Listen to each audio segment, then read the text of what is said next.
तो भाई rich dad poor dad का रिव्यू करते हैं। तो इस बुक के बारे में सुनने से हमको क्या मिलेगा? अगर रिच डैड पुअर डैड का रिव्यू में आपको सुनने को मिलेगा कि हम अगर जो है आर्थिक रूप से तंग है, संघर्ष कर रहे हैं, तो क्यों कर रहे हैं, और अगर हम अपने स्टैंडर्ड को बढ़ाना चाहते हैं पैसों के हिसाब से, तो उसके लिए हमें क्या क्या करना चाहिए यार। उसके लिए तो फिर क्या पता पढ़ाई लिखा होना पड़ेगा, एक अच्छी नौकरी होनी चाहिए, तो ये हम अपना स्टैंडर्ड अच्छा कर सकते हैं। नहीं, रिच डैड तो कहते हैं कि नौकरी करनी ही नहीं, ज़्यादा लंबे टाइम तक नहीं करनी, शॉर्ट टर्म के लिए करनी, सीखने के लिए करनी। और पढ़ा लिखा होना जरूरी नहीं है, अगर आप 8वीं 10वीं पास हो तो भी आप जो है एक अच्छे लेवल तक पहुंच सकते हो। रिच डैड खुद 8वीं पास थे, और जिनको पुअर डैड कहा गया है वो कॉलेज के प्रोफेसर थे। तो चीज़ों को समझते हैं कि एक आम आदमी भी सिंपल जो 8वीं 10वीं पास है वो भी कैसे आप जो है एक अच्छे हाई लेवल तक पहुंच सकता है, एक और पढ़े लिखे आदमी से ज़्यादा रुपया कमा सकता है। कहने का मतलब सीधा सा ये। एक बार जान लेते हैं कि रिच डैड कौन है और पुअर डैड कौन है, उसके बाद जो है बताऊंगा कि रिच डैड जो है अपन को कौन कौन सी बातें बता रहे होंगे जिससे हम ये सारे काम कर सकते हैं। शुरू करते हैं। तो लेखक का नाम जो है, रिच डैड पुअर डैड के जो लेखक है वो रॉबर्ट है। रॉबर्ट के दोस्त हैं माइकल। और एक रिच डैड एक पुअर डैड है, क्या दोनों ही बापू एक ही आदमी के हैं क्या? नहीं, रॉबर्ट के बापू जो हैं वो पुअर डैड है, ये इनके असली बापू हैं। रॉबर्ट के जो असली बापू हैं वो पुअर डैड है, लेकिन ये पढ़े लिखे हैं, कॉलेज में प्रोफेसर हैं, शिक्षित हैं, अच्छा पैसा कमाते हैं, उसके बाद भी पुअर डैड है। इनको पुअर क्यों कहा? क्योंकि अच्छी नौकरी भी है, पढ़े लिखे भी हैं, फिर भी पुअर कह रहे हैं। अभी थोड़ी देर में बताऊंगा। और जो माइकल के बापू हैं वो 8वीं पास है, लेकिन वो रिच डैड है तो 8वीं पास लेकिन रिच डैड है। कैसे, उसका भी अभी थोड़ी देर में पता चल जाएगा। इन दोनों की सोच में फर्क है, रिच डैड कुछ अलग बात बताते हैं, पुअर डैड कुछ अलग बात बता रहे होते हैं। तो जब रॉबर्ट छोटे थे तो अपने घर पे भी रहते थे तो खुद के बापू की कुछ सुनते थे, और जब दोस्त के घर जाते तो उनके बापू की भी कुछ सुनते। तो दोनों की अलग अलग बातें थी, तो अब किसकी माने? तो 10-11 साल की उम्र में उन्होंने तय कर लिया, दोनों की बातों का एनालिसिस किया, तो कहा कि मैं तो माइकल के बापू की मानूंगा, रिच डैड की मानूंगा, क्योंकि इनकी बातों उन्हें अच्छी लगी बजाय इनके। कारण क्या था कि अपने पिताजी से जो भी ये मांगते थे तो ये कहते थे बेटा अब तो पैसे ही नहीं है, कैसे दूं? महीने के लास्ट तक सारे पैसे खत्म हो जाते। क्यों? क्योंकि नौकरी थी, फिक्स रुपये आते थे, तो सरकार को दिए, टैक्स दिए, बैंक वालों को दिए, कंपनी के लिए काम किया, लास्ट में अपने लिए रुपये बचाए और वो खत्म हो गए, तो कुछ बचा ही नहीं। और जब ये रिच डैड से कहते ये बात कि मुझे ये चीज़ चाहिए, बापू के पास तो रुपये नहीं है, तो ये कहते थे कि ये मत कहो कि आप जो है काम को नहीं कर सकते, आप इसको ऐसे कहो कि मैं ऐसे कैसे कर सकता हूँ। और जब आप इसको ऐसे पूछते हैं कि मैं कोई काम कैसे कर सकता हूँ, तो रोमांच और भावनाओं और कल्पनाओं से आप भरपूर हो जाते हैं और आपका दिमाग चलना शुरू हो जाता है कि मैं इस काम को कैसे कर सकता हूँ। लेकिन अगर आपने ये कह दिया पुअर डैड की तरह कि ये तो फंड ही नहीं है, ये काम हो ही नहीं सकता, तो दिमाग बंद, बात ही खत्म कर दी कि हो ही नहीं सकता। तो एक मेजर डिफरेंट था। पुअर डैड कहते थे कि पढ़ो लिखो, अच्छे ग्रेड लाओ, अच्छे कॉलेज में जाओ और नौकरी करो। इनका कहना यह था कि परमानेंट आपको जॉब करनी है। लेकिन इनका कहना था कि स्कूल अधिकतर बच्चों के लिए शुरुआत नहीं अंत होता है। सही बात है क्या? बिल्कुल सही बात है।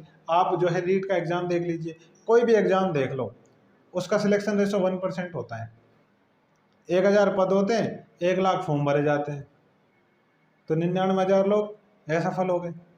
99,000 में से भी जो है 9,000, 10,000, 20,000, 40,000 तक भी प्राइवेट जॉब लग जाएंगे अगर कंपनियों में, 50,000 लोग तो नहीं लगेंगे, तो और वहाँ उनकी एजुकेशन कोई काम नहीं आती। तो आधे से ज़्यादा लोगों के लिए तो क्या हुआ, शिक्षा कोई काम की नहीं हुई ना, उन्हें कुछ मिला ही नहीं। रेट के एग्जाम में आप देखो 16 लाख बच्चों ने पेपर दिया, पद थे 30,000। अब 15 लाख 17,000 क्या करेंगे डिग्रियों के? मान लो 17,000 प्राइवेट में भी पढ़ाने लग जाए, कंपनियों में 4-5 लाख लोग कंपनियों में लग भी जाए, तो अभी 10 लाख लोगों के लिए तो शिक्षा काम नहीं आई ना। बीएड की डिग्री लेकर के बैठे हैं बेचारे, क्या करें? नारे लगाएंगे मोदी रोजगार दो, है ना, तो उसके अलावा तो बेचारे कर भी क्या सकते हैं। तो ये इनका कहना है कि स्कूली शिक्षा आधे लोगों के लिए तो शुरुआत नहीं अंत होता है, उसके बाद वो कुछ कर ही नहीं पाते। तो उन्होंने क्या, पढ़ना नहीं क्या?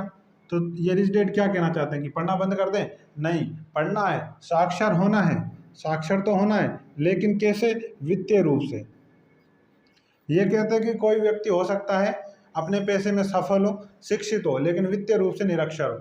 जैसे कि इनके असली बापू थे, पढ़े लिखे थे, अच्छे पढ़ाते थे, तो अपने पैसे में सफल भी थे, लेकिन वित्तीय रूप से निरक्षर थे।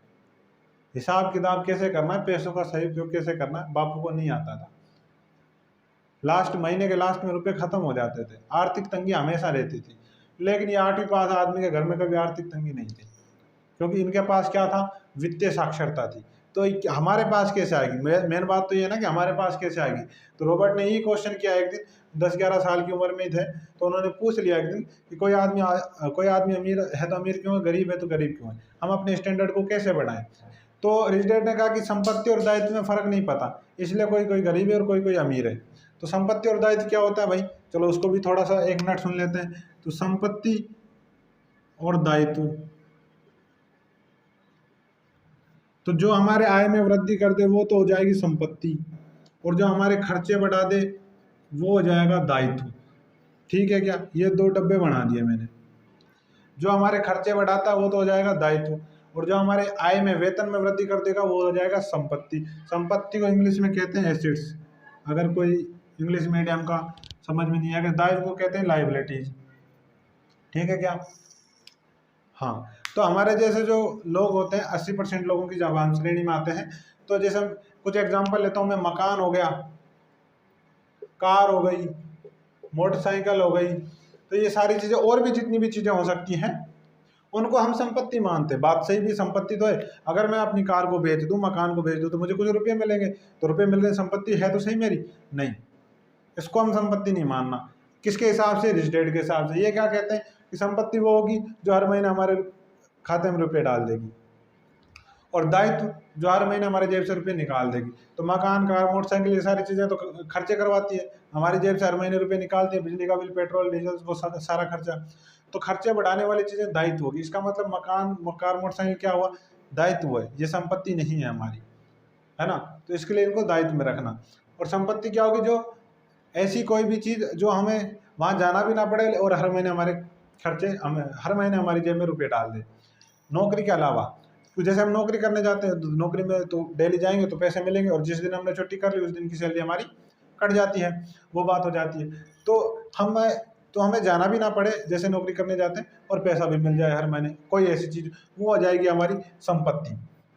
तो रिच डैड का कहना है कि संपत्तियाँ क्रिएट करो, और इस कॉलम को जितना बड़ा कर सकते हो उतना बड़ा करो। संपत्ति वाले कॉलम को, एक संपत्ति क्रिएट की, फिर दूसरी संपत्ति क्रिएट की। एक आम आदमी की आदत, हमारी आदत क्या होती है कि हम बचत में हाथ डालते हैं। बचत में हाथ डालना एक आम बुरी आदत है। बचत में हाथ डालना एक आम बुरी आदत है। हम यही करते हैं, बिल चुकाने के लिए, छोटे मोटी चीज़ों के लिए बचत में हाथ डाल देते हैं, और इसीलिए अब बचत हो गई खत्म। अब हमने अपनी बचत खत्म कर दी, बाकी चीज़ें कैसे खरीदेंगे बताओ। लेकिन रिच डैड क्या कहते हैं? अगर आपको भी यहाँ पहुँचना है, रिच ये शब्द आपको भी चाहिए, तो आपको बचत में हाथ डालने से बचो, लोन लेने से बचो, और संपत्तियाँ क्रिएट करो। एक संपत्ति बना ली, अब हर महीने नौकरी वाले तो आएंगे ही पैसे, संपत्ति से भी आएंगे। 2000 रुपये किराया आएगा सपोज, अब जल्दी रुपया और बचेगा, बचत और जल्दी बड़ी होगी, एक और संपत्ति क्रिएट करो, अब और जल्दी बड़ी होगी, ज़्यादा रुपये कम समय में इकट्ठा होंगे, तीसरी संपत्ति क्रिएट करो। कहने का मतलब यही, संपत्ति वाले कॉलम को जितनी जल्दी और जितना बड़ा कर सकते हो बड़ा करो, और खर्चे वाले कॉलम को, दायित्व वाले कॉलम को जितना छोटा रख सकते हो, खर्चे जितने कम कर सकते हो उतने कम करो। और जब संपत्ति से हमें एक पर्याप्त आमदनी मिलने लग जाए तब अपनी विलासिताओं को पूरा करना। विलासिताओं का मतलब कार खरीदनी, मकान खरीदना, टाइल्स लगवानी, शादी करनी है, मर्जी पड़े जो करो।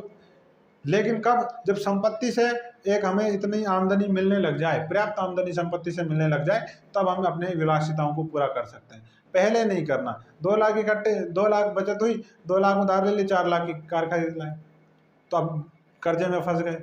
पहले ही खर्चे नहीं चलते थे, उधार और ले लिया, अब उसको भी चुकाना है, तो और आर्थिक तंगी, तो पैसों की हमेशा कमी बनी रहेगी।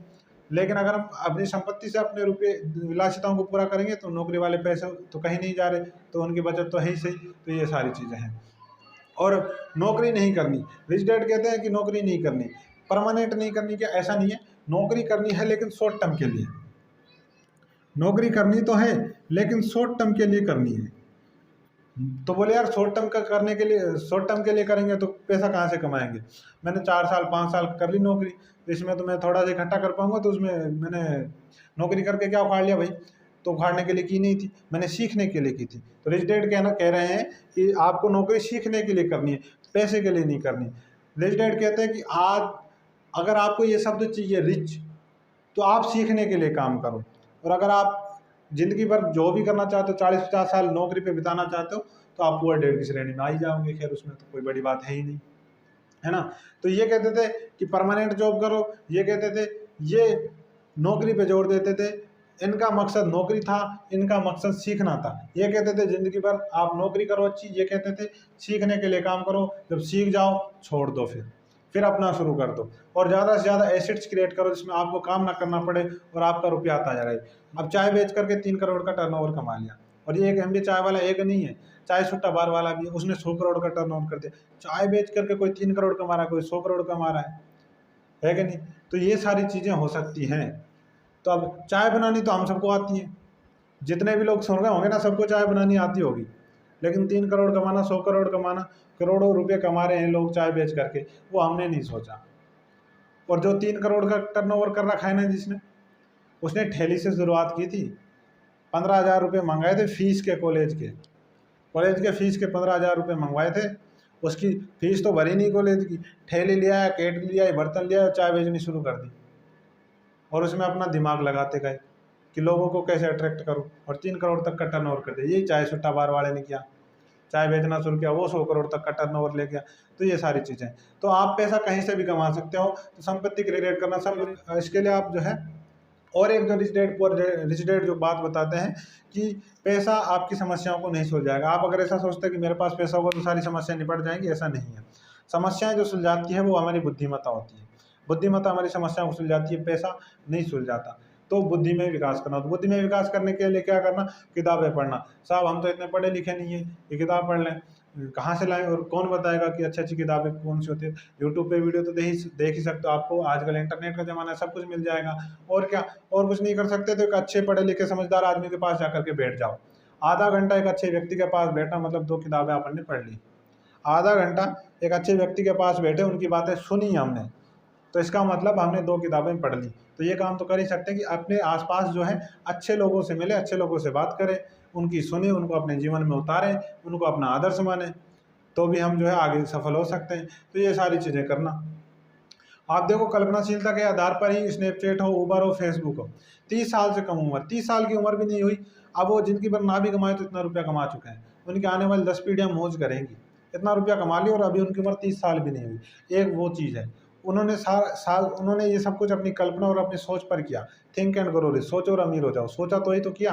अगर वो सोचते नहीं, अगर मार्क जुकरबर्ग ये सोचता ही नहीं, क्या ऐसा भी हो सकता है क्या यार मैं अपने सारे दोस्तों से बात कर लूँ इधर बैठा बैठा? अगर ये नहीं सोचता तो नहीं होता ना। लेकिन उसने सोचा पहले और फिर इम्प्लीमेंट किया, हो गया। तो चाय बेचकर भी करोड़ों कमा सकते हैं। अपनी कल्पनाशीलता, अपनी सोच के आधार पर भी हम बहुत कुछ कर सकते हैं। करना जरूरी है, लेकिन आप सोचना शुरू करें कि मैं कैसे छोटे से छोटे काम से कर सकता हूँ। किसी भी काम को करने का जो सिद्धांत है वो किसका सिद्धांत है? रिच डैड के अनुसार आपको किसके अनुसार चलना है? किसका मतलब कीप इट सुपर सिंपल या फिर सिंपल स्टूपिड। मतलब इतने आसान तरीके से करो कि सामने वाले को मूर्खतापूर्ण लगे, हंसी आ जाए उसको। जैसे एमबीए चाय वाले ने किया ही था, चाय बेच करके आपको कोई कहे कि मैं चाय बेच करके करोड़ों कमाऊंगा, ऑब्वियसली हंसी आएगी ना। 5 रुपए की चाय बेचेगा, कैसे करोड़ों कमा लेगा? लेकिन उसने किया। तो कीप इट सुपर सिंपल या फिर सिंपल स्टूपिड, इतने आसान तरीके से करो। सोच बड़ी रखो, टारगेट बड़ा रखो, शुरुआत छोटे से करो, धीरे धीरे बढ़ते जाओ, अपने डेली के डोमिनो को गिराते जाओ। सोचना बड़ा है, काम छोटे से शुरू करना है और इतने आसान तरीके से। इसलिए सबसे छोटे तरीके से शुरू करने का मतलब हमने आसान सोचा, छोटा सोचा, और जब छोटा सोचा है तो हम आगे तक जाने वाले हैं। तो ये सारी चीज़ें इस प्रकार से काम करने वाली है। तो किसके सिद्धांत पर चलना, कोई भी काम करना है तो इतने आसान तरीके से करो, सिंपल सोचना है, छोटे छोटे स्टेप लेने, लेकिन अंतिम लक्ष्य जो है हमारा बड़ा रखना है। एसेट्स क्रिएट करने हैं, नौकरी सीखने के लिए करनी है, प्राप्त उसके लिए नहीं करनी, बचत में हाथ नहीं डालना। ये छोटी छोटी बातें जो हमें करनी होती है, और ज़्यादा पढ़ा लिखा होना भी ज़रूरी नहीं है। ये सारी बातें हैं। थैंक्स।